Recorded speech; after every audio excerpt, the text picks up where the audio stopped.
procurador da República para as questões emergenciais aí, né, que remete ao governo humano. E o que a gente observa, né, na fala de vocês é que os órgãos governamentais têm empenhado esforços para tentar solucionar esse problema, né, que é decorrente, mais recentemente, de uma política regional e nacional que incentivou o garimpo ali na terra indígena, especificamente a Yanomami. Na questão do Ministério Público, todas as informações, elas me sensibilizam, são chocantes, né? Mas, assim, esses 20 milhões, né, decorrentes da caceterita, que não se consegue utilizar por várias questões, é um desafio. Né? 11 milhões, eu já tomei aí, já investi. Com relação à fala, né, do IBAMA, né, do superintendente de exercício do IBAMA, a gente percebe que houve uma degradação ambiental imensa, né, algumas vezes, em algumas áreas, irreparável a curto prazo, né, a médio prazo, talvez a longo prazo.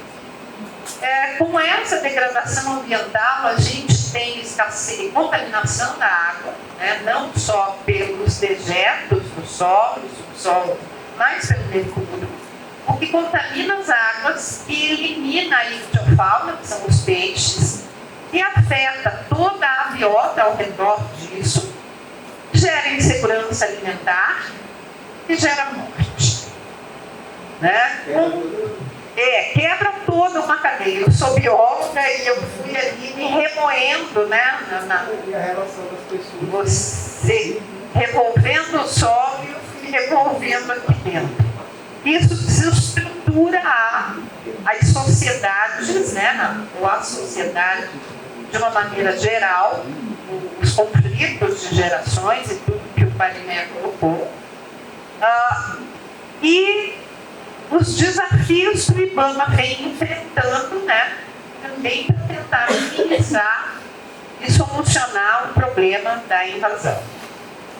O que o Pellegrini coloca para nós é que alguns problemas foram resolvidos, como a questão das verminoses, né, e um pouco na questão da malária, mas que ainda não se tem mão de obra, né, para atender essa demanda, mão de obra indígena, para atender a necessidade da saúde Yanomami. Essa relação, né, de contaminação de água e essa relação com a saúde que gera insegurança alimentar, e a própria malária decorrente da degradação ambiental gera morte. E o que a gente observa na fala do Leandro é existem, quem são os responsáveis dessa organização criminosa, né, que provocam esse genocídio?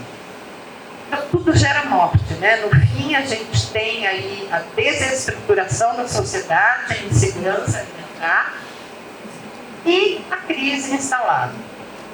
A gente está tentando minimizar o problema, mas existem muitos desafios, né? Muitos ainda. E a proposta desse seminário é exatamente essa, dialogar mais um pouco, sabe, Leandro? Ouvir mais um pouco, né? Nós passamos aí 2 dias ouvindo as organizações, quais são as necessidades. Marcos levanta a questão da formação de professores, da formação de agentes de saúde indígena.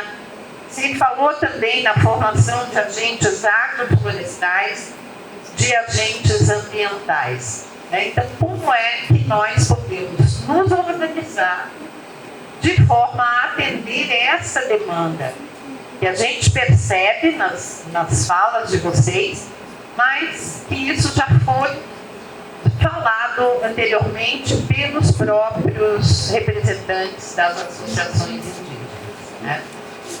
Então, essa mesa tem esse propósito de ouvir esses representantes. Eu gostaria de abrir agora, né, a palavra para a plateia, saber se tem alguém que gostaria de fazer uso da palavra, né, nesse momento.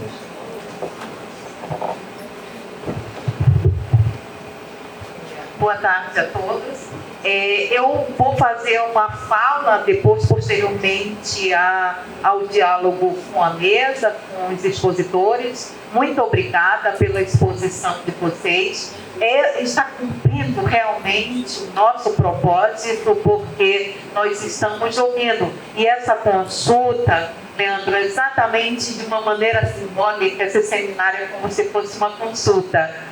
Como é que nós podemos ajudar, e depois nós vamos sistematizar essas questões. Então, para não me estender, eu vou chamar uma pessoa, não me estender muito, porque normalmente isso acontece. Eu vou chamar uma pessoa que está aqui, que tem muita relação com tudo que está sendo falado aqui, inclusive como ele está se formando como mão de obra e como ele vê essa nossa ação. É o Paulo Xerichana, ele está estudando enfermagem. Paulo, se você quer vir aqui, dar um depoimento, ver como está observando essa ação, você quer que eu leve para você ou tem que ir? Vai sim.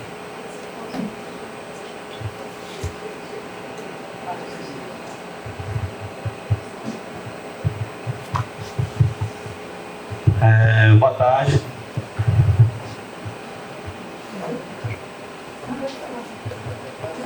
Boa tarde, meu nome é Paulo, sou representante da Associação Peixouro, do estado de Roraima. Sou da região do Ariquera, comunidade Hereve. Vim participar desse vídeo humanitário aos povos de Yanomami. Era para me ter ido no primeiro dia, só que tive de transporte, né, dificuldade também. Então, eu vi na minha comunidade do vídeo lá, a gente atingiu muito, né, a comunidade, a gente atingiu muito no território Yanomami. O governo ano passado esqueceu da gente de olhar com mais humanidade. Com isso, passou garimpo, né, crescendo no território Yanomami, e afetou muito a gente, principalmente a gente usa no rio, né, que é o fundo que a gente usa a água. E com isso a gente passou por uma dificuldade para onde correr, onde a gente precisava a água para sobreviver. A gente sobreviveu com a água, então no caso afetou muito. E a gente tive uma ideia para fazer um poço artesiano nas comunidades. Então, isso afetou muito, geralmente, hoje em dia, nas comunidades está aparecendo de malária, de falcíparos e de leishmaniose, principalmente na comunidade que aparece muita gente nos leste, e trazendo para casar, né, fazendo emoção para o tratamento aqui.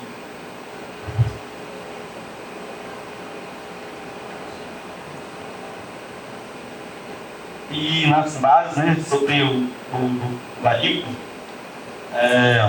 a gente vê na minha comunidade fica logo abaixo e o Padre Rio fica em cima para nós.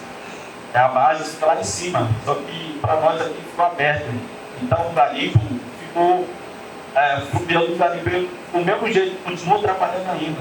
Já fiz várias denúncias, já fiz várias vezes do PF, já mandei para o PF, inclusive a FUNAI também, entendeu?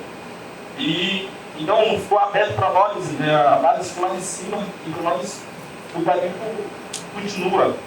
Inclusive, eu fiz a denúncia falando sobre, relatando que estava tendo essas coisas de garimpo na máquina, estava tendo até comércio, e até prostituições também próximo da nossa comunidade. E tive, desse ano de novo, né, com o FICO, do ano passado, e os garimpeiros teve que matar um dos parentes, a gente não enfrentou eles também, né, mas aqui, isso que acontece dentro na minha comunidade de novo. Isso afetou muito na minha comunidade também, né? Inclusive, esse mês passou aí, teve operação de Chapig, né? E um dos meus parentes estavam no meio e ajudando eles, né? Embarcação, levando os pessoal do PF. Então, os invasores do vírus, meus parentes foram ameaçados, foi expulso da comunidade, não saem na comunidade, estão isolados. A gente mora na beira do rio do Arariquara e praticamente ficamos isolados. Aí a gente não tive mais contato com eles agora, entendeu? Obviamente está tendo mais gente entrando, né? Depois dessa operação. O pessoal teve ciente disso. A base fica logo em cima. A gente não tive que correr, recuar, né? Então, os órgãos competentes precisam ver ao lado da nossa comunidade aí também para esse ajuda, né? E a gente está enfrentando esses últimos dias aí, final desse ano, né? Então ficou muito aberto para a gente aí, tem muita gente entrando e a gente precisa de ajuda dos órgãos para combater esse garimpo ilegal. E a minha formação eu escolhi, né, para ajudar os povianos maus, os parentes meus, eu via mesmo com próprios olhos. Inclusive eu perdi meu irmão na minha frente durante a pandemia. Eu tive ali na minha frente, eu não podia fazer nada. Então eu escolhi essa área para tentar ajudar o parente, saber ajudar e salvar a vida. Isso foi a minha reativação. Eu vi durante eu cuidei do meu irmão ali na minha frente, eu não podia fazer nada. Isso é muito triste. Então, para não acontecer isso, eu tive que escolher essa área para mim salvar alguma vida de um parente meu. Isso agrada muito. E eu já perdi muitos parentes, mas diante disso nunca me escalei não. Já segui minha vida em frente, eu vou seguir em frente. Se for a barreira na minha frente, eu vou seguir em frente. Uma coisa de barreira, eu não vou calar em nada, eu vou seguir minha vida em frente, vou até chegar onde eu quero. Então, é isso. Queria colocar aquele. O presidente da Textura não veio, está em área. Eu vim para essa reunião também para ouvir como é crise humanitária para acompanhar também, né? E o continente também. A gente, na minha comunidade também foi afetada lá também. E todos os territoriais não foram afetados também. Aí, antes, era só isso mesmo que eu falar. Obrigado.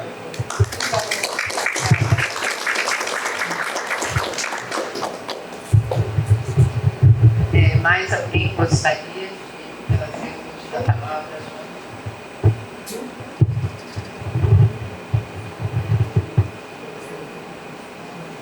Júlia, depois.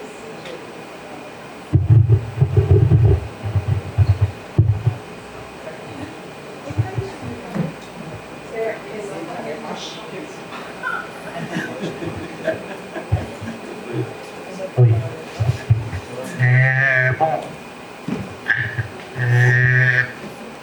Boa tarde, né?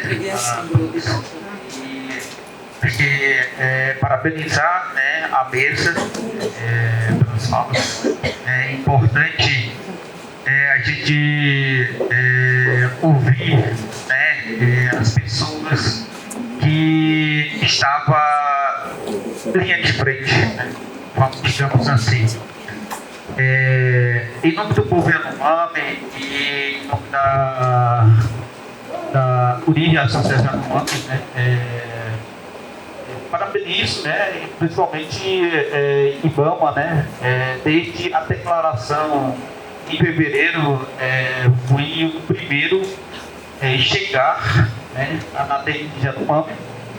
Pessoal do IBAMA enfrentaram muito o problema, né, na TI de Yanomami, principalmente Rio Uraricuera, né, e também no Rio Mogajaí, né, onde foram atacados, onde foram ameaçados, onde receberam tiros, né. Então é uma situação, a cena de guerra, né, que a gente viu, né. Então era mais de 22 mil, contamos mais de 22 mil carimbeiros na TI de Yanomami. Eu estava pensando, como é que vai? Será que vai dar certo?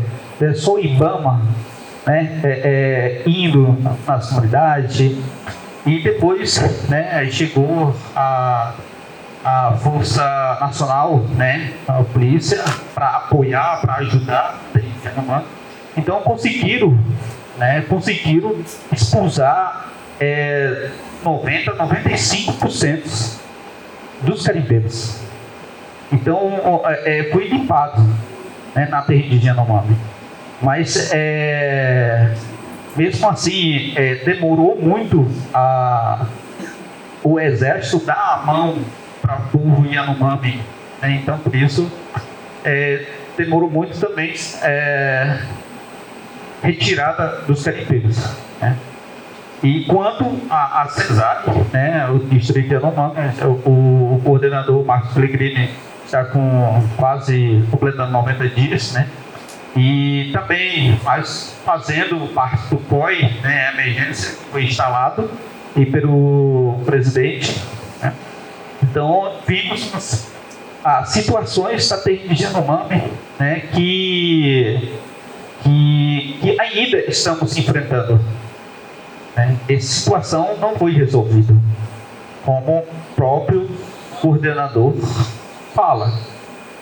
A TI de Yanomami ainda está enfrentando vários problemas. Tem 60 dias, né, que segurança, né, exército, e pararam para fazer a operação. Então, por isso, eu acho importante alertar de novo que os carimbeiros estão entrando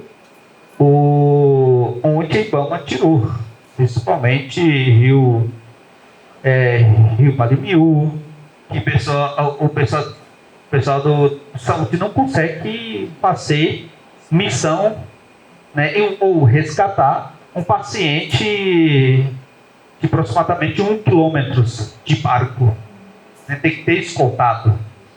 Então é difícil nessa situação, né?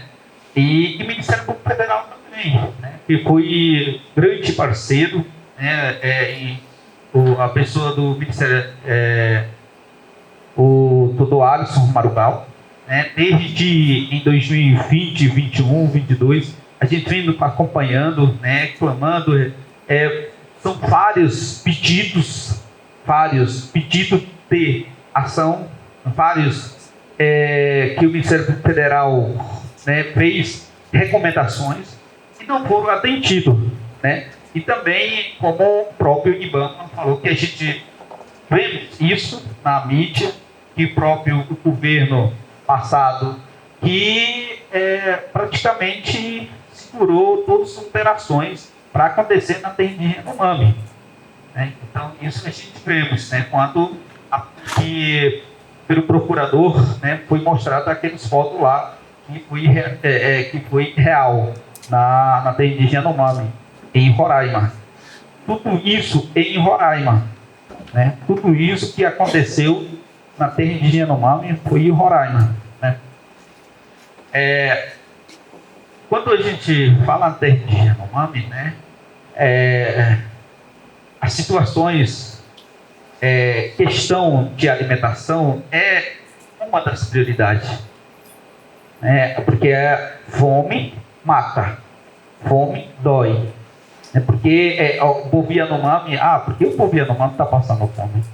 Claro, só contar, sofrer pelos fotos, que a situação, nossos problemas sociais que foi afetado, Então, essas situações estamos, como eu falei, tem 2 meses, a operação de entrega de alimentação cesta básica na terra indígena Yanomami parou. Então, vai continuar o povo Yanomami passando fome ou até morrendo. Não tem como. Quem está lá mais presente é a CESAI. A CESAI faz parte da saúde. Entendeu? Estamos já para ajudar. A CESAI também está ajudando bastante para levar alimentação tanto para o paciente, tanto para as comunidades. Então, eu acho importante esse... acho que tem vários que a Justiça recomendou, tem vários recursos que estão na Justiça, qual é o destino. A gente vê as recomendações do Ministério Federal com a FUNAI. Entendeu? A FUNAI já tem que colocar, já tem 10 meses, já tem que colocar suas pernas para dar, E a FUNAI ainda depende muito apoio dos outras instituições, por exemplo, a CESAI, Exército, Então, essas autonomias tem que chegar, Então, o fome não tem hora. Fome não vai entender a burocracia dos não indígenas. Porque estamos ainda em emergência. A emergência não acabou. A emergência está na terra indígena Yanomami. Então, o governo não pode soltar a mão do povo Yanomami de novo. Pode chegar mais que estamos enfrentando na comunidade, Porque nós, nós organizações indígenas, a gente não está indo nas comunidades porque tem várias recomendações da FUNAI e tanto protocolo para a gente poder fiscalizar nas comunidades. Então, por isso a gente não está tendo muitas denúncias chegando essas informações, porque quem faz todos esses tipos de relatório e denunciando e alertando as autoridades é organizações indígenas. Por isso a organização indígena não está conseguindo chegar, por isso a gente está tendo uma dificuldade de informações das comunidades, quantos carimbeiros entraram de novo, onde estão, quais comunidades que morreram de fome, entendeu? Mas a gente tem informações, entendeu? Através da CESAI, Mas precisamos ouvir, e resolver esse problema. O procurador está aqui ouvindo, importante, e eu acho que o Ministério dos Povos Indígenas já se instalou, já tem 10 meses, então tem que ter reestruturação e a gente tem que resolver isso. O problema é muito grande. Rio Murariquera, aquele lá que foram instalados corrente, não tem mais. Eu passei 2 dias lá no Rio Murariquera, continua passando os carimbeiros à noite. Então tem que ser, colocar, não passar mesmo. Não colocar. Talvez estão passando. Não tem que colocar limite. Não tem. Não pode. Porque estamos em emergência. Porque o decreto ainda está em vigente, do governo federal. Então tem que cumprir esse decreto que o presidente Lula fez.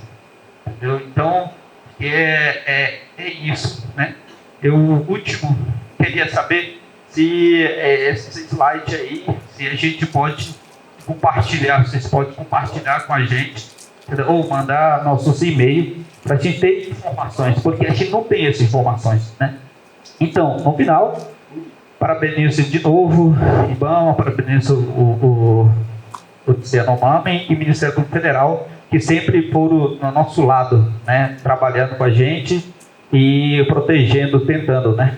E infelizmente a burocracia dificulta, e até burocracia pode matar a vida do povo Yanomami, né? Se não tivesse burocracia, a gente estava bem.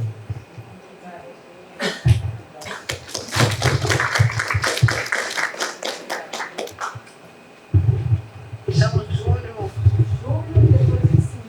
Júlio e Ecoana. Depois do Simão da universidade, tem mais uma pessoa. Porque a gente tem um lanche fora, senão vai esfriar. Ou vai esquentar. Boa tarde. Eu sou Júlio Iequana.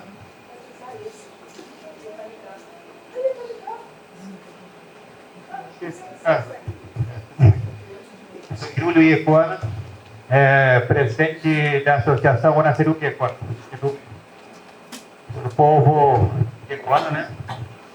E quero agradecer de novo mais uma vez. Tivemos aqui ontem, né, discussão aqui, mesa. Agradecer instituições, né, que estão aqui na mesa também, né? Estou muito feliz de ouvir as falas que estão envolvidos nas instituições. Yanomami, IBAMA, Instituto Federal, que estão aqui, são nossas flechas, vamos dizer isso. E eu quero perguntar aqui, doutor Marcos Pellegrini, que muitas vezes nós viemos reclamar de remédio para a malária, né? Não sei se foi resolvido, né? Que pessoal, a população estava tomando remédio, eu não sei se é falta de controle, né? Falta de orientação dos pacientes, eles tomavam e voltavam logo à malária. Eu não sei se foi, já tem conhecimento já, doutor, assim, já foi diagnosticado, porque acontecia isso, né? Fazia tratamento e depois voltava à malária, né? E o que aconteceu também, muitas vezes eu estou indo na minha comunidade, como o senhor falou, eu acho que muitas vezes os AIS, agentes indígenas de saúde, foram usados dessa forma, que o senhor falou. Eu já ouvi isso também. Eu acho que isso é falta de capacitação. Eu acho que o AIS, agente indígena de saúde, tem que ter capacitação, pelo menos assim, básico, para orientar pacientes. Pelo menos para visitar as residências, as malocas dos povos indígenas. Isso, eu senti falta disso, em alguns lugares, algumas comunidades. Eu acho que está na hora de estamos, né, criou essa expectativa que esse senhor assumiu, que vai melhorar. As comunidades estão felizes, apoiando o senhor, né? Como eu sempre falo, vamos apoiar o nosso coordenador agora. Cássio está aí, apoiador também, né? Fico feliz.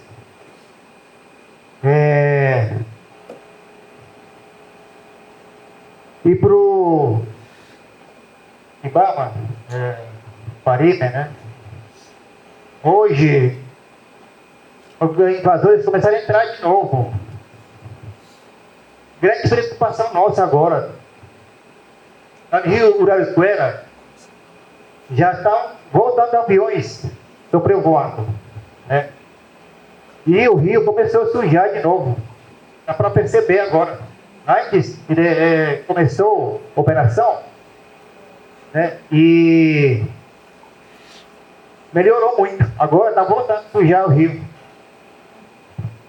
Então, eu acho que tem que continuar essa força, não sei, força-tarefa, eu posso dizer também assim. Eu acho que tem que criar, tem que continuar, tem que criar, o governo tem que criar força-tarefa para enfrentar isso. E pergunto aqui, existe facção criminosa, um lugar chamado,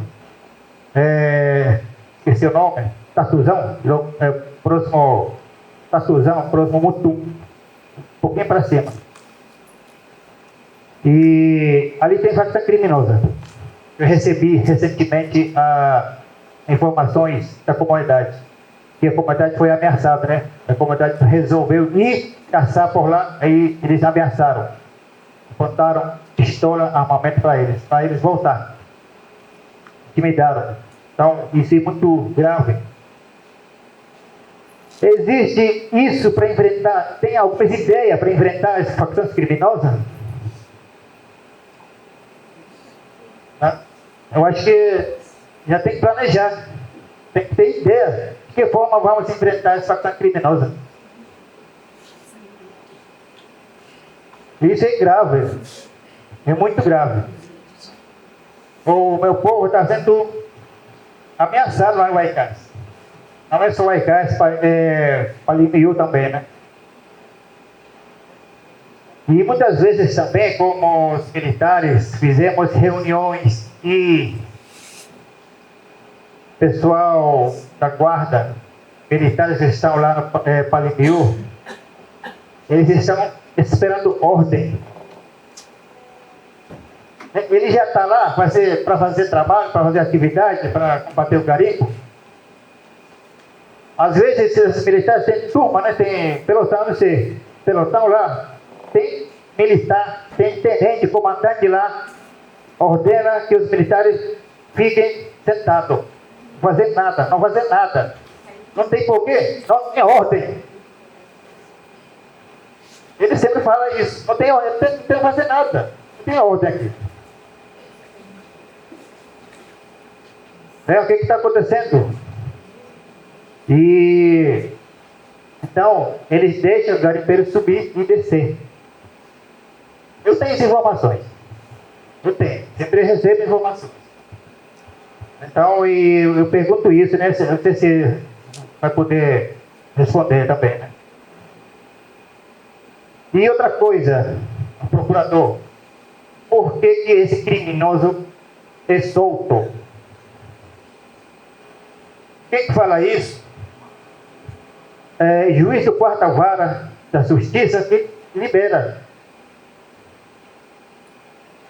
É prendido quando for esse criminoso pego fazendo atividade ilegal, derrubando, cavando buraco. Esse aqui é criminoso. Para quem está na rede, sentado olhando, esse aqui não é criminoso. Para mim, quem está ilegal, para mim é criminoso. Já destruiu. A gente fica com raiva com isso. Né? Então, eu acho que tem que melhorar isso. Eu sei que não é para vocês. Esse aí é Congresso Nacional. Os deputados também são fracos. Não fazem o que eles querem. A gente quer. Só querem destruir, só querem roubar, né? Como a gente fala, roubar recursos naturais da nossa terra. Como eu falei ontem, em vez de ajudar os povos indígenas, está aprovado PLs inconstitucional. Não pode acontecer isso. Eu acho que as questões parlamentares deveriam proteger a sociedade brasileira. Como está a Constituição, todos são iguais perante a lei. Isso que nós queremos. Obrigado.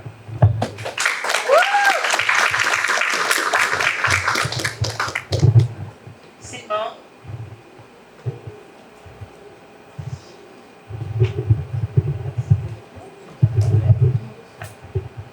Boa tarde. Eu sou o professor Simão, do programa de pós-graduação em comunicação. Estou fazendo pesquisa atualmente de pós-doutorado sobre negacionismo e ciência ambiental. Então, a minha pergunta para a mesa é a seguinte: como é que a gente pode massificar as evidências da policrise do garimpo para uma sociedade que, por um lado, é conservadora, mas, por outro lado, é impregnada pelo imaginário do garimpo, pelas memórias do garimpo, pelas crises da cultura social do garimpo?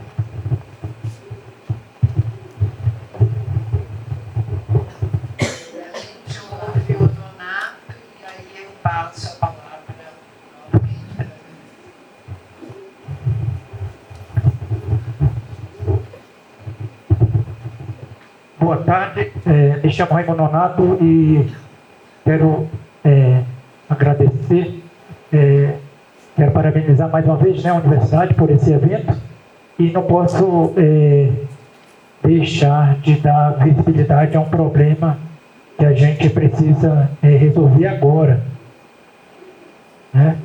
Aproveitando a oportunidade que o procurador se encontra, o superintendente do IBAMA também se encontra, o Marcos Pellegrini. Eu sou lá do Espaço Cultural Paricá e a gente tem recebido muitos Yanomamis. Alguns Yanomamis, por exemplo, que estão na cadeia pública, que são albergados e não podem ir para casar e eles vão lá para o espaço. O Conselho Tutelar, quando ele pega alguma criança no Mucajaí ou em Caracaraí e não pode levar para a Casai ou institucionalizar, levar para um abrigo, ele leva para o espaço. Né? Então a gente tem atendido várias demandas e aí sobre a questão da visibilidade, eu queria aqui ver o que a gente, como eu fiz a pergunta de manhã, o que a gente poderia fazer agora, entendeu? Porque tem uma criança Yanomami que se evadiu do hospital da criança, os seus irmãos estavam na Casai e o seu pai estava nas ruas, alcoolizado. Então, o que foi feito? Ele, devido a toda essa situação, ele não sabia o que fazer. Né? Então, ele tirou as filhas da Casai, tirou a criança do hospital da criança e ele se encontra na feira do produtor alcoolizado. E essa é a minha preocupação. O que a gente pode fazer? Não pode continuar do jeito que está.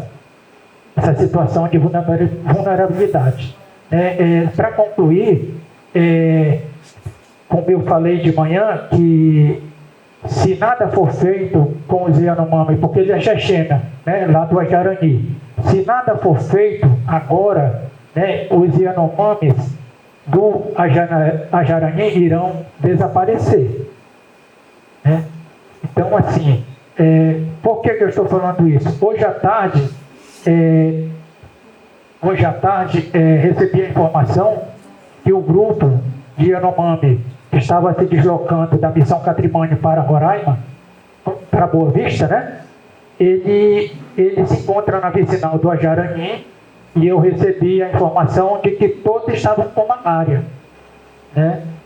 E todos, além de estar com malária, muitos alcoolizados. Então, como eu já tenho a experiência que eu trabalho com ele há mais de 2 ou 3 anos que a gente vem trabalhando no recebimento dos Yanomamis aqui no espaço, né? Então é muito difícil essa situação quando o Yanomami está alcoolizado. Então, assim, quando eu falo que a gente precisa fazer algo agora, para que a gente evite que essas pessoas vulneráveis, em situação de vulnerabilidade, morram. Né? Então, o que me foi informado agora é que os Yanomamis, eles estão alcoolizados na vicinal do Ajarani, eles estão brigam muito, e para nossa tristeza, uma Yanomami veio removida doente de malária, não sei se ela foi para o município ou veio para cá, para Boa Vista, e uma outra Yanomami, não sei se foi a bonita Yanomami ou a filha dela, linda Yanomami, foi morta. Né? Então a polícia foi procurar o corpo e não encontrou. Né? Até o momento a gente não sabe onde está o corpo dessa mulher Yanomami que foi morta na vicinal do Ajarani. Né? Então são informações assim, preliminares que a gente precisa ver o que a gente pode fazer para resolver essa situação. Só para encerrar aqui, por que para o procurador tomar ciência, por que essa família vem caminhando a pé da Missão Catrimônio para Boa Vista? Porque o seu filho está internado no Hospital da Criança. Então, eles querem levar o filho dele para a terra indígena Yanomami, mas não tem atendimento médico lá. né? Então, são vários casos nesse sentido que os Yanomamis, em função disso, vêm para Boa Vista e acabam morrendo, vários. Então, assim, minha fala é referente a isso aí, né? Essa questão da gente ver o que pode fazer, porque, como ele já me disse, Nonato, nós vamos lá para o espaço Paricá. Então, ou mais cedo ou mais tarde, vamos chegar lá, né? Então, ver o que a gente poderia fazer, agradecer. Muito obrigado.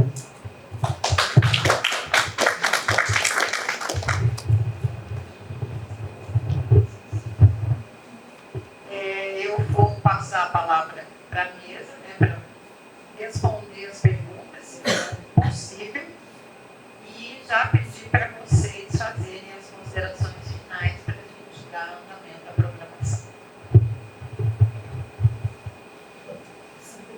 Eu acho que tem vou falar primeiro para o Júlio, né? A questão da malária é um tratamento completo. Mais uma vez, uma das prioridades de capacitar a gente indígena de saúde e ter o diálogo com a comunidade para completar o tratamento. E muitas vezes é reinfecção também da malária. Você trata as pessoas que estão aí, chega alguém, muitas vezes foi no garimpo, volta para a comunidade e a gente começa um ciclo de novo. Do procurador, eu não sabia que houve uma interrupção dos voos ou da remoção. Eu não sei se foi em outro momento. Mas no momento tem funcionado os aviões de uma empresa aérea e que é a única, não sei se é monopólio ou não, cada do Ministério Público Universitário, né? Se há alguma irregularidade nisso. A CGU, há pouco tempo, no processo licitatório, falava que a gente deveria licitar apenas 1.000 horas de voo. E quando a gente fala que uma empresa tem que ter determinado número de aeronave, que a licitação estaria sendo direcionada. Hoje, para você ter uma ideia, a gente tinha programado 22 voos para área. Então não adianta ter uma empresa que tenha 1 ou 2 aviões, ela não resolve isso.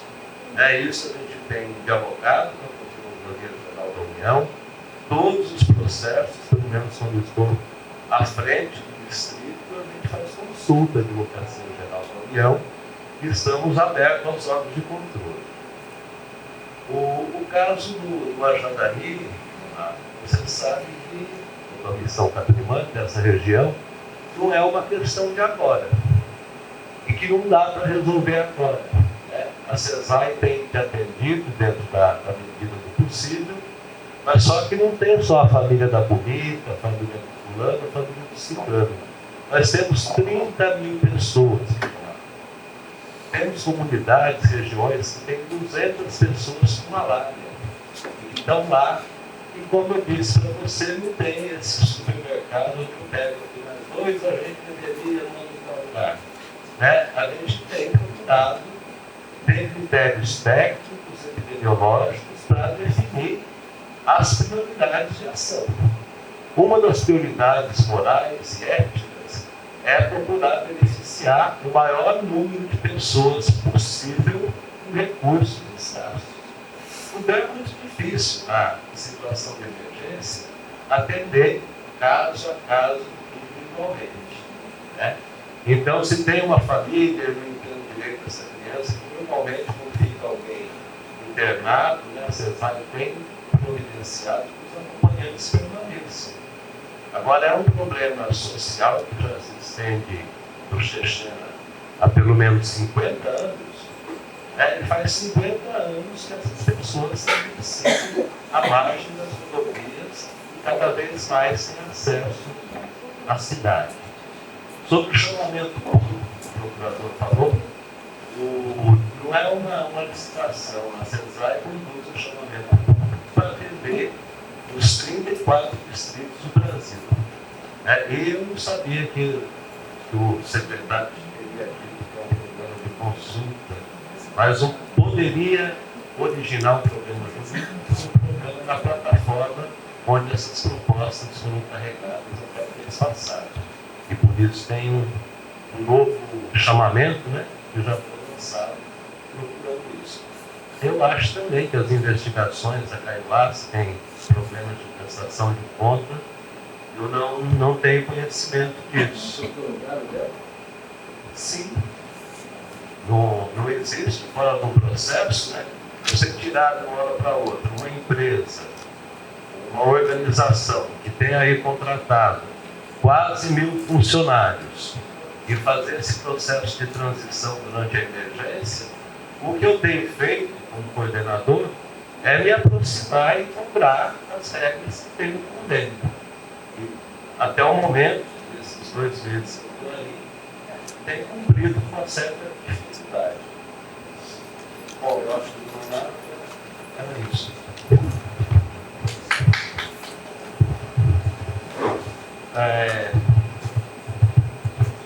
Vocês estão ouvindo bem no fundo? O professor Simão fez uma pergunta direcionada à questão da... Você lembra que o garimpo é a proteção dos sons do Estado, né? Isso foi criado há centenas de anos atrás, né? O Estado aqui, enquanto pertencente ao município, ao Estado do Amazonas, depois, em 1890, bom, com a chegada dos portugueses aqui, digamos assim, para a construção do forte, em 1775, a primeira vocação civil, né, foram os campos naturais do Rio Branco para exploração da pecuária, né? E assim foi feito.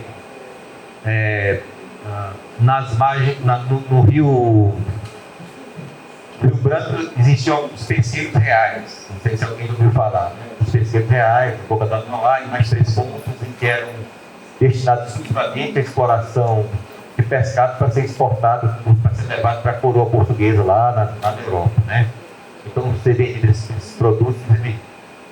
E após isso, já no século XX, iniciou-se a exploração minerária nas áreas de campo nativo, na região de serras aqui, né? Hoje, no município de Uramutã, Normandia, enfim.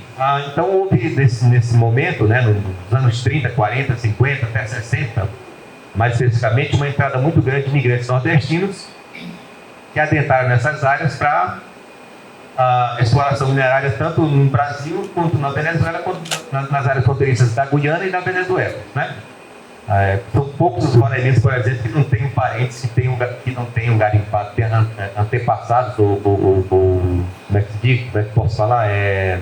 Ascendentes, né? Que não garimparam nessas áreas. Então isso foi criando toda uma celeuma de que o garimpo, a exploração de ouro, de cassiterita, de diamante, cassiterita mais recente nos anos 80, na terra indígena Yanomami, 80 e 90, e a redenção do Estado, a solução imediata econômica para o Estado seria a exploração mineral, né? Tanto é que nós temos um monumento no centro da cidade que retrata, na verdade, um garimpeiro de Bateia, aquele cara que... aquelas pessoas que tinham um uma capacidade, um poder de inserção muito menor do que uma draga, do que uma motobomba que destrói, que revolve um volume de solo, né, gigantesco. Isso tudo também é muito alimentado pelo poder local e pelo poder nacional ao longo de décadas, né? Foi alimentado que, bom, problema, aí aconteceram algumas questões que a gente tem que ser retratado, a questão de pela força da terra, a força da terra do sol, São Mar, e os índios ali estavam porque existia minério embaixo, eles estavam ali para força também. Tudo balela, né? Eles estão há 4 mil anos, 7 mil anos aqui habitando, antes que tivesse qualquer visão de exploração econômica de ouro, que não tinha valor nenhum para as populações tradicionais, né? Absolutamente nenhum. Eles precisavam de terra para seus cultivos, seu sustento.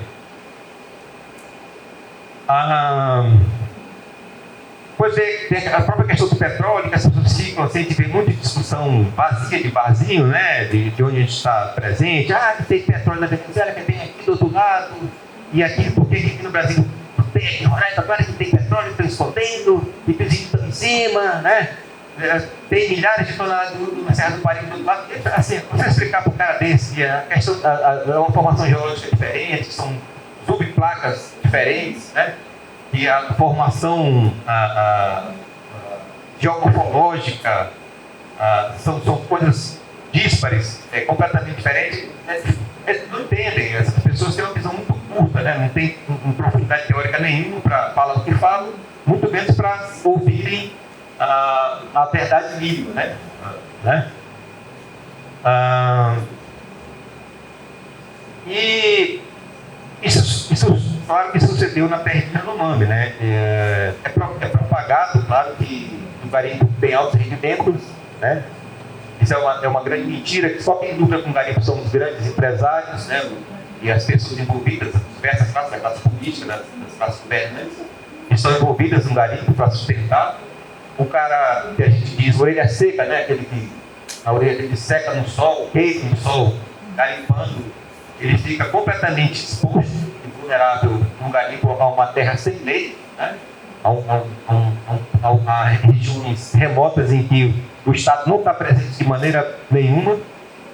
Tem-se aquela ilusão de salário momentâneo, instantâneo, por curto espaço de tempo, e que não há nenhuma perenidade dessas explorações. Criou-se recente também uma história do nióbio, né, como plataforma política, que na verdade esse nióbio revelou-se um grande mito, né, uma grande mentira, né, que as reservas de nióbio que o planeta tem dá para se usar por algumas centenas de anos, né, e que o nióbio é usado por planeta pequeno. Sim, tudo isso é para fustigar um pouco, para tentar justificar que essas populações indígenas foram colocadas propositadamente aonde existiam esses grandes nichos, né? essas grandes reservas minerárias. O estado de Roraima, a maior potência mineral. Assim, são fatos, né, que alimentam essas mentiras.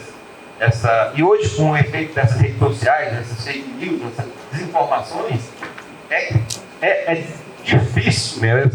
É muito triste, por exemplo, e ao mesmo tempo cômico você ver os comentários nas redes sociais, no Instagram, no Facebook, sobre tem um site chamado Notícias Roraima que até expulso, aleijado por todos os meus comentários, né?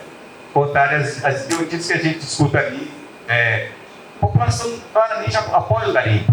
A população é preconceituosa em relação à população local, à população tradicional, aos povos originários, à quilombola, enfim, a gente sabe que isso é uma verdade, né? E isso fica muito claro e transparente nos noticiários, né? Eu já fui a audiências públicas aqui na Assembleia Legislativa, que você sai de lá arrepiado com as falas preconceituosas, as falas deletérias e vilipendiadoras do local, né, da tradição.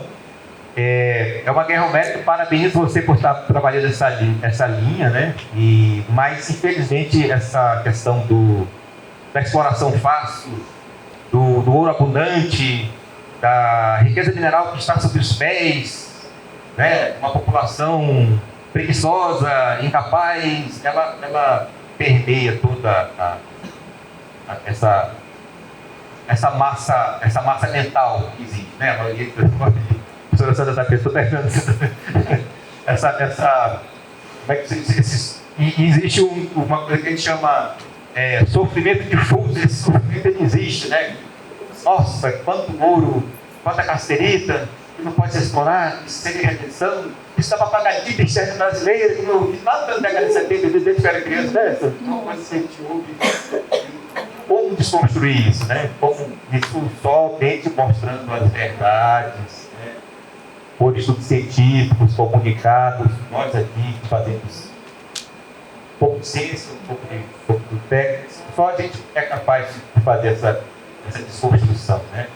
Mostrar que o garimpo desordenado ele apenas traz desestrutura social, danos ambientais, violência na cidade. Essa moçada vai ficar aqui do garimpo, né? Nós sofremos isso nos anos 90 com a saída do garimpo. Essas pessoas ficaram, né? Foram motoristas de táxi, foram seus fretistas, atendentes de bar. A gente tem uma crise dupla, né? Que é a migração venezuelana e agora a crise do garimpo. Essas pessoas Eles têm que ficar aqui. Alguns ficam, outros vão invadir para outras. Vão migrar para outras áreas.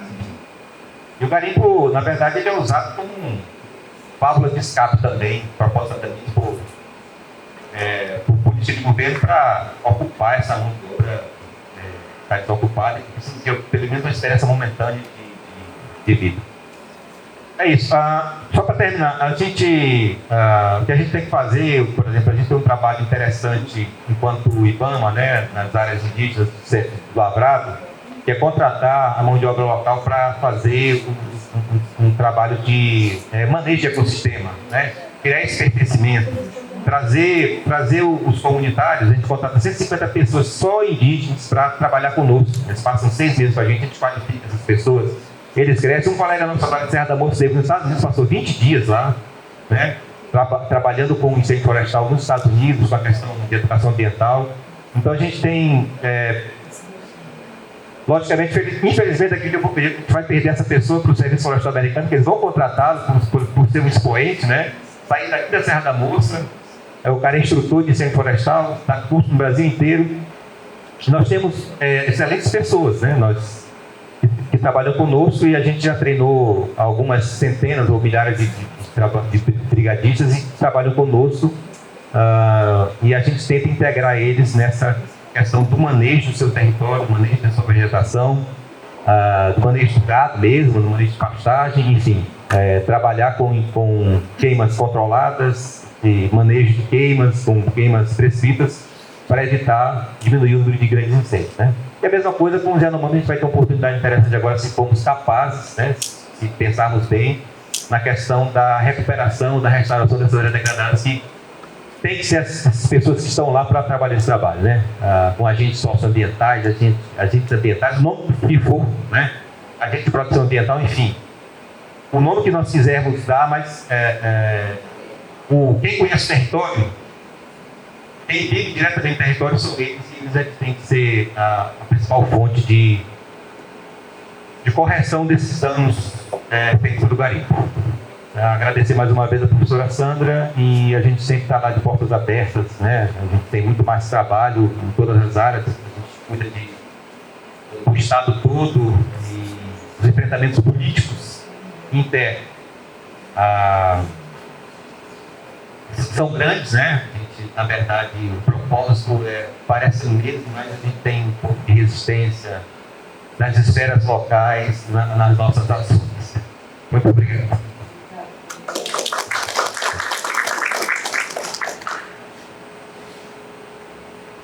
Respondendo ao representante do povo ietuano,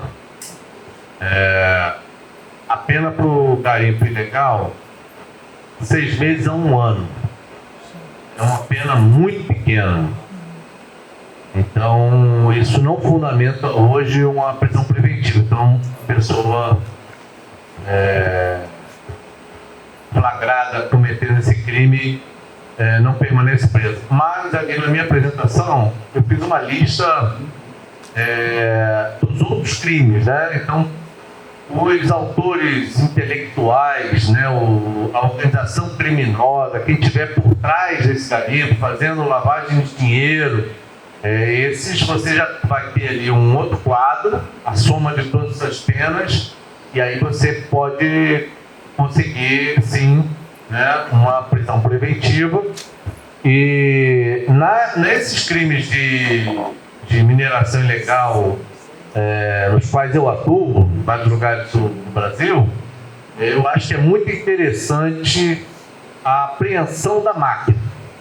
No final das contas, isso é assim um grande impacto. Às vezes, quando é apenas alguém extraindo areia, não sei aonde, se você apreende essa máquina, esse caminhão, o trator, né, e aí há o perdimento dessa máquina, aí você tem até mesmo um grande impacto da repressão criminal. Né? O que às vezes é complicado, porque às vezes você não acha, depois você pergunta para o delegado, mas onde é que foi parar o trator, onde é que foi parar a máquina. Então, nesse caso aqui, eu acho importantíssimo Não que, nos casos mais graves, como eu falei, as pessoas não vão ser presas, vão ser. Mas esse trabalho de você dar prejuízo. A atuação do Estado, ela vai ter que tornar a atividade criminosa custosa, cada vez mais custosa. Né? Que aí tem a teoria econômica do crime. Daqui a pouco, entre os custos e benefícios, você acaba sinalizando que não está valendo a pena. Essa é a ideia. Agora, o incentivo do poder público, como a gente viu aí, é o contrário.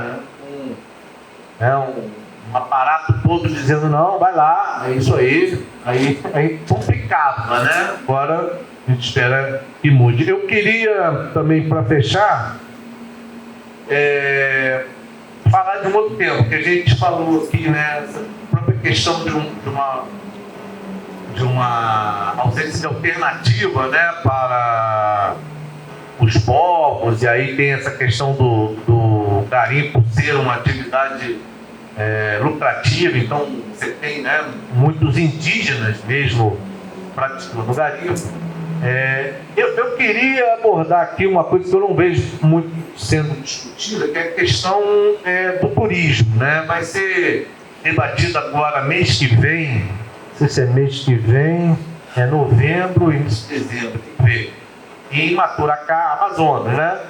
A questão do turismo no pico da neblina, né? É um passeio assim que todo mundo imagina, né? Quem gosta, e que hoje simplesmente é o seguinte: esse passeio ele é anunciado por, eu acho que 15 mil, 19 mil, sabe? E parece que são 3 empresas que foram definidas via, né, a Associação dos Indígenas, mas essas empresas, elas, de novo, né, monopolizam o turismo ali. Tem que fazer o passeio por meio dessas 3 empresas.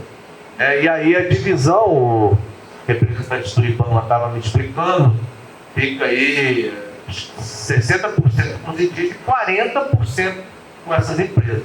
Então, já estivemos lá em Maturacá, com os indígenas, dizendo: eu sempre fiz esse passeio, eu pego aqui, vou agora, eu sei, conheço a trilha, mas não posso mais fazer, porque tem que ser nesse esquema, vamos dizer assim. Isso vai ser discutido agora, nessa reunião, que a associação vai definir outras empresas, mas o que eu queria lançar aqui é Roraima, não sei se a universidade aqui vai discutir lá a questão do Amazonas, mas a gente começar a pensar, porque isso é uma discussão maior. Eu também sou coordenador de um grupo de trabalho de unidade de conservação. Isso aconteceu em várias unidades de conservação, tá? A questão das empresas com essas concessões de serviços, explorando o turismo, e nós, juntamente com a ABA, Associação Brasileira de Antropologia, fizemos vários questionamentos ainda no governo anterior, porque em alguns desses casos era concessão de turismo numa unidade de conservação com um povo ou comunidade tradicional, né? E como é que fica isso, né? Nós defendemos o turismo de base comunitária. Não tem isso agora resultou numa decisão do Supremo, que entendeu numa DPF que é vedada a concessão de turismo por parte do Estado, né? Concessão de turismo a empresas quando há povo ou comunidade tradicional. Então, repito, lá é um pouco diferente, que é a associação. Em tese, você vai procurar saber, não, é associação. Mas eu acho que a gente poderia debater, né? Não estou vendo ninguém debatendo isso, essa saída importantíssima do turismo sendo exercido pelos indígenas, né? Eu não entendo porque um atravessador deve ficar com 40%, né? E também não entendo por que é tão caro, né? Então isso é algo que eu devo levar à discussão lá, porque me remete a uma outra questão que eu vi esses dias. alguns indígenas dizendo que alguns trabalhos que são feitos por essa Kaiowá, por exemplo, que tem grupos indígenas, não, mas se a gente recebesse, poderia fazer. Tem até um projeto, né, que a maioria dos atendimentos é em grau de enfermagem e que os próprios indígenas deveriam, né, cada vez mais se formar enfermeiros para eles poderem prestar esse serviço. Médico um pouco mais difícil, mas também é possível, mas a enfermaria talvez uma saída aí para essa questão desses contratos que, né, como a gente falou antes, eu agradeço aqui os esclarecimentos, né, até está o colega aqui em comunicação comigo dizendo que os voos continuaram, né, como falou aqui o representante do SEI, agora que o contrato é muito ruim, então foi um contrato que acabou, é mais ou menos a mesma questão, né, nesse da Voale, né, e Kaiowá. São contratos que acabaram sendo prorrogados e não ocorreu nova licitação. A gente entende a confusão toda, mas a gente vai completar um ano, né? Então, esses contratos problemáticos, muito questionados, a gente espera que haja, né, uma nova contratação. Tá? Então, agradeço aqui o convite e fico à disposição para novos debates. Boa noite.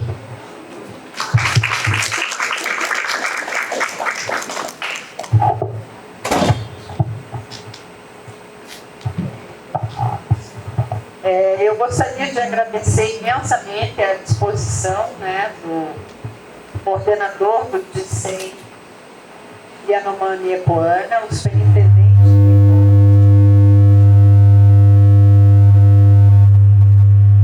Agora funcionou. E o procurador da República, né, a pessoa do Leandro, pelos esclarecimentos, né, pelas informações que vocês trouxeram para nós. E assim eu encerro essa mesa. Eu pediria para que vocês permanecessem na plateia, se for possível, porque nós vamos dar seguimento agora com a sistematização dos resultados desse seminário, né, e alguns encaminhamentos. Sandra? Obrigada. Mas se vocês quiserem ficar aí, a gente vai fazer rapidinho também. Então tá. Eu chamo a Inara. Inara, Raquel. Inara e Raquel. Gente. Inara e Raquel, vamos ficar aqui. Que a gente vai fazer. Bem, nós vamos fazer uma ligação já, não interromper esse momento, porque nós vamos fazer já fechadinho. Tínhamos uma palestra com a doutora Joênia, mas por problemas que a gente sabe que acontecem assim, tempestivamente, ela não pôde vir, a passagem já estava, inclusive, tudo encaminhado, mas ela pediu desculpa por não poder comparecer, mas nós vamos ter toda essa ligação, naturalmente, com a FUNAI, e a partir dos encaminhamentos desse evento, nós vamos entrar em contato que a FUNAI não pode estar dissociada de todo esse processo. Então, o que nós vamos fazer? Seria uma mesa de encerramento com encaminhamentos e a sistematização. Não vamos burocratizar muito, não. Nós vamos simplesmente fazer um resumo do que foi dito aqui e o que a gente vê como uma proposta para encaminhar essa nossa relação e fortalecer essa semente que foi colocada aqui.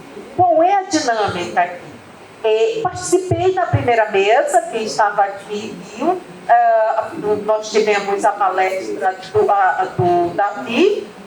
A Gilmara, pela manhã, fez um resumo muito bom, inclusive com a questão já do VGTA.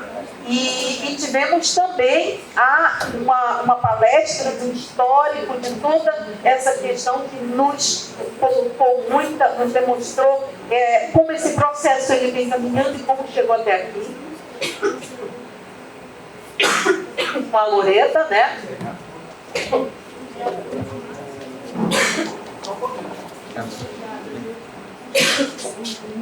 Então, nesse resumo, eu vou fazer o fechamento depois dessa mesa, mas eu passo já para o encaminhamento para Raquel e depois a Iná. Então, oi. Eu vou bem direto ao ponto pelo avançar da hora, né? Eu fiz então algumas anotações, principalmente da mesa onde eu estava mediando, temos a presença do Júlio e do Júnior. Então, eu vou fazer, né? Vou falar aqui as minhas anotações e qualquer coisa aí eles complementam. Eles já foram, caso fique faltando alguma coisa. Bem, o Júlio, ele falou do projeto pedagógico de curso das escolas de ensino fundamental e ecoana, que já existem, já estão construídos esses PPCs, mas não foram reconhecidos, né, pelas instâncias, né, que devem reconhecer. Então, foi colocada essa demanda. Foi falado sobre as roças tradicionais que já estão, né, deixando de ser cultivadas nas comunidades. Foi pensada essa necessidade de apoio a esses sistemas de roça e outros sistemas para garantir a segurança alimentar. Foi falado dos garimpeiros, né, que estão entrando, que, claro, reduziu, mas continuam entrando, e aí esse assunto voltou aqui hoje, né, essa necessidade de reforçar esses bloqueios. E aí o Júnior falou ele sugeriu a ideia de um projeto para a questão da água, que está contaminada em muitos locais, não é uma água boa, né, potável para ser consumida, e ele até falou, né, que tem já um projeto pelo custo, né, R$9.000, para a instalação de purificadores de água movidos à energia solar. Foi também colocada a necessidade de apoio na elaboração de projetos, né, apoio às associações, né, e especificamente a URI, para escrever projetos, né, para captação de recursos, para variadas finalidades. Também a necessidade de melhorar a comunicação, a internet, né, o Starlink, essas tecnologias que podem ajudar, né, na comunicação. Também foi falado sobre o PGTA em Anomami, né, que ele já foi construído, né, porém, já faz um certo tempo, algumas coisas mudaram, né, o contexto mudou, e também como a terra Anomami é muito grande, né, talvez haveria essa necessidade de estar complementando, fazendo uma complementação, uma atualização desse PGTA. Foi falado, né, finalizando aqui, necessidade de maior visibilidade às organizações indígenas, né, para que sejam mais ouvidas, mais conhecidas. Eu acho que foi isso das minhas anotações em relação à mesa de ontem à tarde. Então, nós vamos ver agora com a Inara, o que da mesa foi hoje pela manhã, né, que foi sistematizado, e depois eu faço o fechamento. Então, na mesa de hoje de manhã, acho que tem um pouco de poder de detalhes, né? Acho que estão bastante conectadas, né? Mas eu gostaria de destacar algumas coisas, né? A gente observa que a universidade, ela tem esse... Parece redundante afirmar isso, mas não é. Mas a universidade, ela pode ser esse espaço, exatamente esse espaço de aglutinação de vários outros agentes, governamentais e não governamentais, que precisam entrar em diálogo para fazer frentes, né, de enfrentamento a essas violações de direitos nos territórios de Yanomami, né? A gente percebe que a universidade, ela tem uma ação, e aí o Observatório de Direitos Humanos mostra essa ação, né? Essa ação que é uma ação que se organiza com a sociedade civil, né? O SOS Yanomami e a Rede de Proteção Yanomami, né? Então, são ações que estão no campo da universidade, junto com a sociedade civil, articulada à sociedade civil, né? Parceiros como o Cine e ISA, que são parceiros históricos do movimento indígena, né? mas que eventualmente fazem papel de Estado porque acabam tendo que atuar em demandas muito específicas da saúde, da educação, exatamente pela ausência de política pública, né? E aí, hoje de manhã fica também muito claro como essas agências se posicionam, né? Apesar de fazer um papel de Estado, não é esse o caminho dessas agências. Essas agências, elas querem visibilizar e apoiar que as próprias organizações indígenas, as próprias comunidades tenham suas autonomias e façam, né, fazer ecoar, né, nesses espaços essas reivindicações do movimento indígena. Mas aí eu acho importante marcar, porque me fez muita impressão, por exemplo, a compra de lâminas de malária. Né? Para mim, isso foi muito simbólico, ter que comprar tantas lâminas de malária para doar para o distrito, porque não tinha para fazer teste de malária. A gente acabou de ver a situação da malária. A malária é buscativa, você faz uma semana teste de malária o tempo inteiro. Então, assim, é muita lâmina real, o tanto de insumos que é necessário. E a gente viu também o papel do Insiquirã, né, nesse cenário de formação, e aí me parece muito urgente, né, nós que estamos aqui no Insiquirã, alinhar alguns passos, né. Júlio é egresso da nossa formação também, né, então me parece interessante alinhar alguns passos. Principalmente, Cássio também, né, principalmente em relação a como a formação que o Insiquirã está ofertando enquanto universidade, ela serve ou não, nesse momento, aos interesses do movimento indígena. Então, faz sentido para os Iacuano o que o Insiquirã está fazendo? Faz sentido para os Yanomami o que o Insiquirã está fazendo? Se não faz, precisa reivindicar para fazer sentido. Porque foi assim que o povo do Lavrado e o povo da Serra fez. Chegou com a carta de Canauani e disse, é assim que tem que ser, Insiquirã. E aí, se a gente está dizendo que o Insiquirã dos 9 povos indígenas de Roraima, Iacuano e Yanomami também, Iacuano e Yanomami vão ter que sentar no Insiquirã, bater o pé e dizer, olha, é assim que a gente quer. Ou a gente quer algo específico para a gente, ou a gente quer algo dessa forma, e aí me parece que a virada do Insiquirã vai ter que ser essa, Erundino, né? Vai ter que ser essa de, olha, ou a gente oferta agora uma formação que atenda de fato o que esses povos têm de suas especificidades, ou me parece que a gente não faz uma virada também em relação às necessidades, e essa universidade não se posiciona, né, de forma contundente em relação ao que necessita.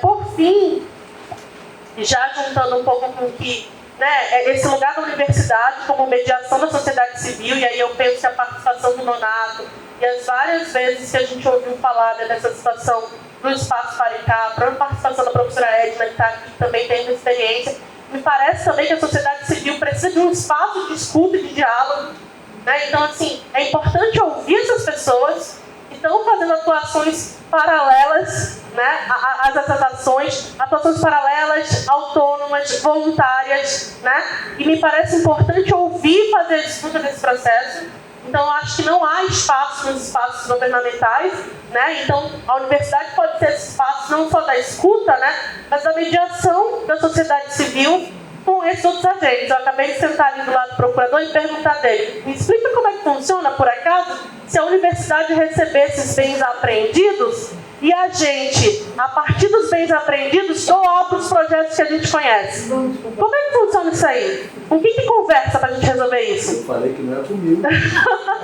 Mas eu preciso entender. Mas assim, entende? O que a gente pode fazer com isso? Então a universidade pode ser uma mediadora disso, não é? Por exemplo, a universidade pode ser uma mediadora disso. Eu já fiquei imaginando o papel do nosso programa aqui em Ionoá, né? Se o programa Ionoá recebe um programa, um leque, projeto de extensão, Espaço Paricá, recebe um recurso apreendido, despacha para quem está fazendo ação. E aí a gente faz isso. Isso tem que prestar contas, tem que fazer coisas. A universidade tem capacidade técnica para isso. Agora a gente precisa saber que caminho é esse que faz, porque vira um caminho, né? Não falta dinheiro, mas a gente olha assim, como que não falta dinheiro se a gente não consegue uma hora voo, né? Mas a gente não tem autonomia de muitas coisas. Então, assim, tem algo aí que precisa resolver. Então, a universidade tem essa mediação da sociedade civil. Ficou muito claro, né? A universidade no papel de formação e a formação alinhada ao sistema. E isso, para mim, me cutuca numa coisa importante, né? Não está falando de um vestibular somente, mas está falando de quem está atuando no serviço de saúde receber formação continuada específica. Tanto profissionais de saúde, quanto profissionais indígenas, né? Quando se fala que esses AIS nunca receberam alguma formação, né, continuada e tudo mais, me parece muito preocupante, né? A gente tem cursos que poderiam ofertar isso, e é essa a nossa capacidade enquanto universidade, né? Por fim, eu anotei essa frase, eu acho que ela é muito simbólica, né? Até a burocracia pode matar a vida do povo Yanomami, né? O Júnior falou isso, e a burocracia ela pode matar a vida, né, não só do povo Yanomami, né, mas como a burocracia ela tem esse papel aí, né, de abrir ou fechar certos acessos, né? A gente está falando em acesso, né? É acesso à água, acesso à educação, acesso à saúde, violação de direito. E aí existe uma burocracia que impede o acesso. Como é que a gente enfrenta a burocracia que impede o acesso, né? Por fim, para terminar essa sistematização que eu fiz juntando nas 2 mesas, assim, os dados do garimpo são impressionantes. Eu mesmo nunca tinha visto uma apresentação como essa em relação ao garimpo. Eu estou bastante pensativa sobre várias coisas, mas eu estou pensando no seguinte: foi falado baixinho, né? O garimpo sai. O que se faz com o território devastado, né? Se falou que o território não vai se recuperar por pelo menos 10 anos, né? Mas também se falou de vidas, de comunidades que não têm mais pessoas adultas, que só tem pessoas jovens, né? Que também já se envolveram com gorimpo de alguma forma e agora precisam encontrar outras alternativas de viver, né? Então, assim, com a saída do garimpo, o que se faz? E aí, nas últimas falas aqui, não nos parece que o garimpo termina, né? Porque as últimas falas aqui dos parentes, né? O parente que contou pra gente, que viu o irmão falecer e não pôde fazer nada, né? Não me parece que é uma situação que acaba, né? Não me parece que é uma situação... Agora, o que entra de alternativa, né? E aí, o que entra de alternativa também em relação a essa formação? Porque quando o professor Marcos Pellegrini coloca que é necessário profissionais, eu fico pensando nos egressos de Insiquirã e na incapacidade do sistema de saúde absorver essa força de trabalho, né? Então, assim, a gente está formando gente para ser absorvido onde? E aí existem outros debates em outras instâncias, né? Que a universidade também tem que bancar em algum processo. Porque se a gente vai formar 200 AIS, esses 200 AIS têm que ser absorvidos no sistema. A gente não vai criar expectativa de formação sem que essas pessoas estejam atuando na saúde. E aí eu penso que a virada do Insiquirã nesse sentido da nossa universidade se posicionando é entender que essa formação ela tem que ser uma formação permanente em educação para ser absorvido para o sistema, e o povo Iecuano e Yanomami, a partir desse espaço aqui, reivindicar o que lhes é específico. Da mesma forma que foi feita a Carta de Kanauanin. A Carta de Kanauanin tinha uma demanda muito específica, há 20 anos atrás. E aí agora, Carta Yanomami e Iecuano vai precisar sair de alguma forma e reivindicando especificidades do povo Iecuano e Yanomami para essa universidade, não só para o Insiquirã, mas para essa universidade, porque o Insiquirã não consegue ofertar algumas coisas, mas essa universidade consegue. Né? É isso. Obrigada, Inara. Fala, né, essa potência, então a gente vai encerrar aqui. Eu vou voltar um pouquinho para o começo, né, fazer esse caminho de volta um pouquinho a partir do que elas avançaram, do que elas já disseram pela sistematização que foi feita nas mesas e juntando, fazendo essa conectividade entre o que foi dito em uma mesa e outra, e como as falas elas evidenciaram essa realidade. No começo, como isso foi pensado? Vocês já viram, eu já conversei aqui, eu já expus o programa, mas nós temos uma coisa assim, muito interessante, muito importante, que sai daqui como uma possibilidade de prática execuível.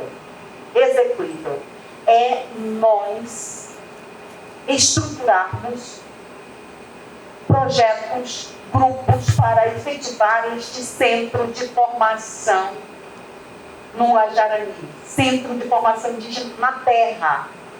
na terra. Isso foi colocado. Davi Copenaua já encampou. Loreta colocou toda a base. Por quê? Como?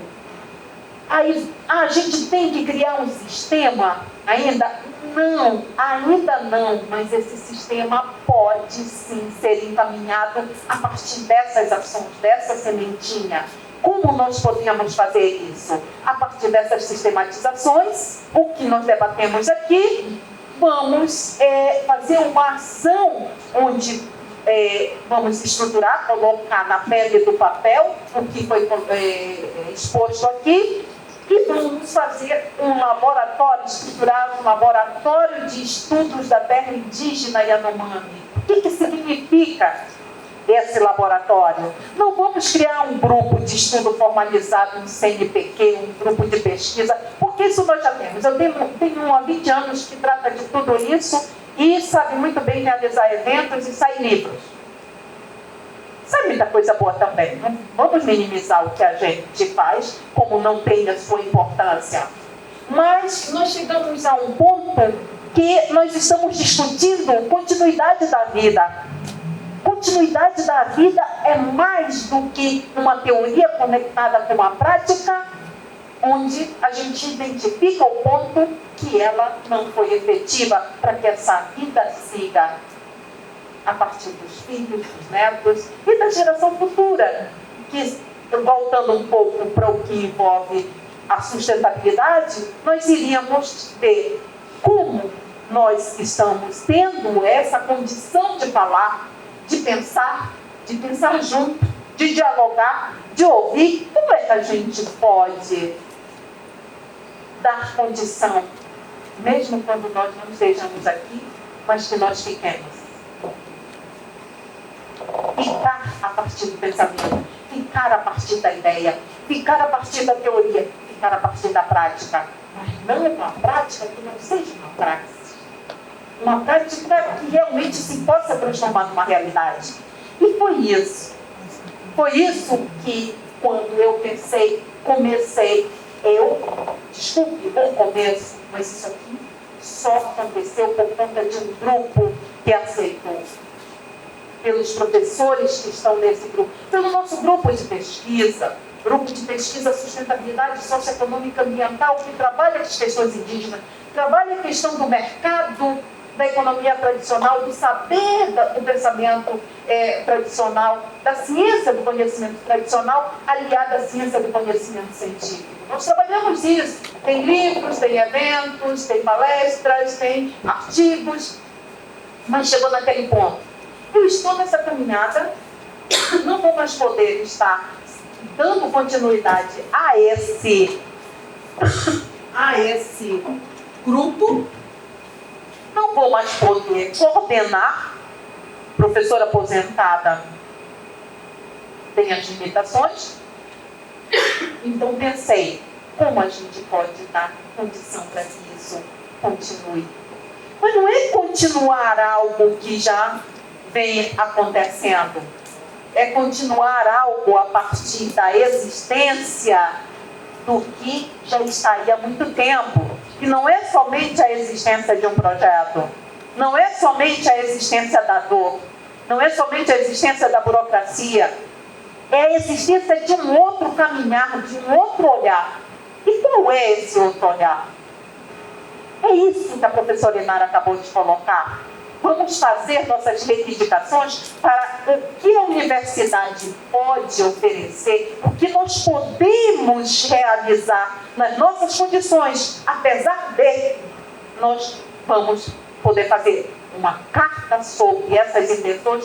Nós vimos aqui, o Isiquirã colocou, nós não formamos Yanomami, nós não temos isso, nós não temos aquilo, mas isso não diminui a importância do Tiquirã.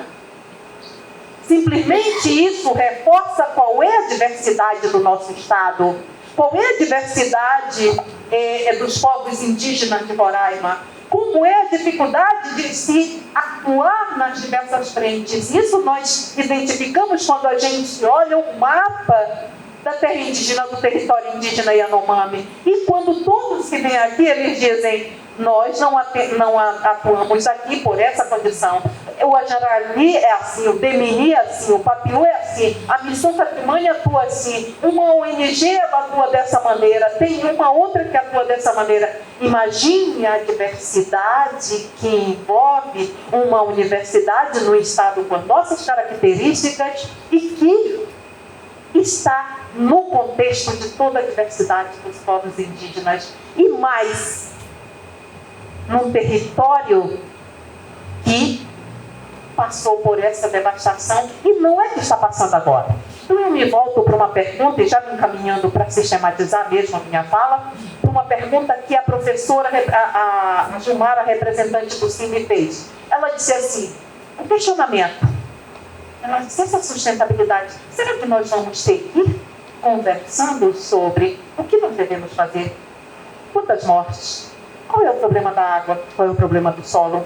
Qual é o problema do garimpo? O que vai acontecer quando os garimpeiros saírem? O que vai acontecer com os pesquisadores que entram, que saem? Como é?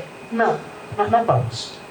Não vamos fazer isso porque nós plantamos uma semente aqui e uma proposta de estudo sobre conhecer os problemas, chamar as organizações, chamar as pessoas, chamar os indígenas para uma conversa mais particularizada. Um evento a gente sabe. Nós tínhamos sempre tantas pessoas inscritas, as pessoas se inscrevem.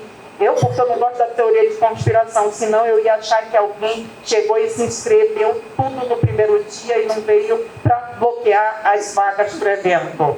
Não gosto da teoria da conspiração.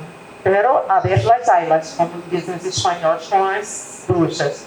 Mas a questão é que como é que a gente enfrenta a importância desse problema? É isso, é fazendo, é enfrentando, é seguindo e reconhecendo essa realidade.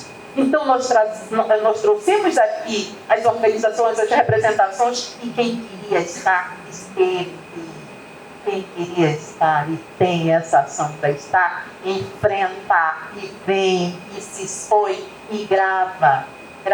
Opa, deixa eu tirar meu dedo. Mas grava porque nós temos que ser claros e limpos para propor o que no caminho onde a nossa teoria ela represente claramente a nossa prática. E como diz Lênin, vou citar Lênin, uma teoria sem prática de nada vale. Uma prática sem teoria é morta. E Paulo Freire também coloca essa questão que envolve a praxis. Vai lá para Marx. Então, a praxis é o que nós temos que fazer. É isso que nós estamos começando. Falar, reunir, ouvir, até o ponto que a nossa teoria é presente na prática. E essa prática pode ser, é isso aqui, essa cobertura, essas mãos dadas ali, esse caminho que podemos vislumbrar, o que seja naquele ponto lá, trabalhar. Não estamos aqui tomando ponto o caminho da etnicidade. Nós não estamos aqui tirando essa importância, porque ela existe e é a partir dela que nós temos que reconhecer a importância de se seguir com a cultura, com os costumes, com a sustentabilidade socioeconômica, ambiental, cultural, com tudo que envolve os saberes dos povos da floresta, os saberes dos povos que estão contribuindo para a continuidade da nossa vida. Então, este projeto, ele surgiu justamente para preencher essa lacuna, para que nós pudéssemos ouvir, conversar e podermos ter esse diagnóstico situacional de como nós podemos seguir. Porque sustentabilidade é enfrentar as adversidades, enfrentar reconhecendo, mas enquanto nós temos força para deixar para que alguém que tenha força e que tenha que também assumir, possa desfrutar do que nós estamos desfrutando com qualidade que nós sabemos que é mais difícil. Então, o que nós vamos deixar aqui é esse propósito, é o propósito de que a universidade que tem que fazer. Nós não queremos e não podemos mais permitir que os parceiros valorizados sejam as pessoas de fora. Nós queremos aqui que quando alguém venha conhecer e saber sobre as questões dos Yanomami, sobre água, sobre fungos, sobre recursos, sobre a questão das mulheres, sobre a agroecologia, sobre a questão da saúde, tudo que isso envolva os nossos professores. Que os nossos professores sejam referência e que não sejam simplesmente parceiros. Parceiro tem que ser quem vem de fora. Nós já somos grandes.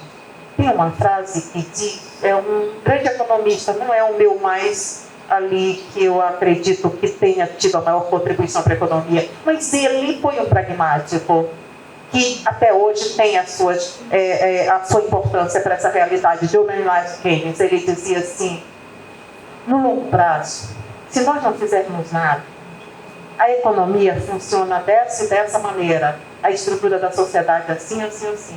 Os investimentos, dependendo do tempo que você pode fazer o investimento, ele pode dar tal e tal resultado. O curto e o médio prazo, você pode trabalhar em alguma questão para que ele seja revertido. Mas no longo prazo, todos estaremos mortos. O que não significa que nós não vamos mais poder respirar. Significa que a condição de nós mudarmos aquele cenário do curto e do médio prazo não vai mais dar nenhuma condição para que a gente tenha sobrevida para reagir para a mudança. E é isso que nós queremos. É esse momento e essa condição que nós iniciamos. E é isso que nós vamos deixar.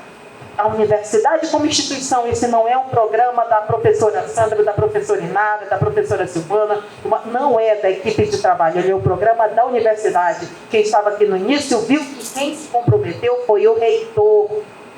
O reitor, foi ele que se comprometeu.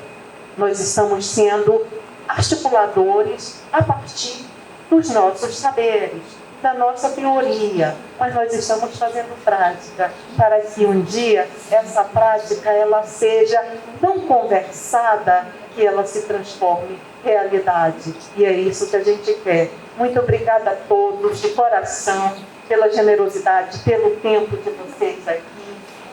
Vamos manter contato com vocês para que acompanhem e vamos estreitar essas conversas. Vamos fazer, com certeza, a partir daqui, desse evento, vocês vão conhecer mais sobre o povo Yanomami, vocês vão conhecer mais sobre a proposta das escolas vivas, vocês vão conhecer mais sobre o projeto Centro de Formação dos Yanomami, para que eles possam ser atores da própria história deles, para que eles possam decidir o que eles querem, mas que possam cobrar os direitos para cuidar até, quando seja vulnerabilizado o cuidado da terra, a questão da saúde, da educação, os conhecimentos tradicionais, todas as questões que envolvem a continuidade da vida, todas as questões que envolvem a sustentabilidade desse povo. Então, Yanoa é isso. Hoje vocês sabem mais sobre eles. E eu gostaria que tivessem mais esperanças também que vai haver uma mudança. A mudança vai acontecer. Nós vamos conseguir recursos, nós vamos conversar, nós vamos oferecer recursos para projetos que possam atuar na terra indígena Yanomami. E pode ser muito pouco, mas para eles é a continuidade da vida. Para eles é justamente a sustentabilidade do que eles vêm trazendo para esse planeta, a partir do cuidado deles e costumes. Muito obrigado. Yanoa Sustentabilidade, Yanomami, vida longa. Muito obrigada a todos.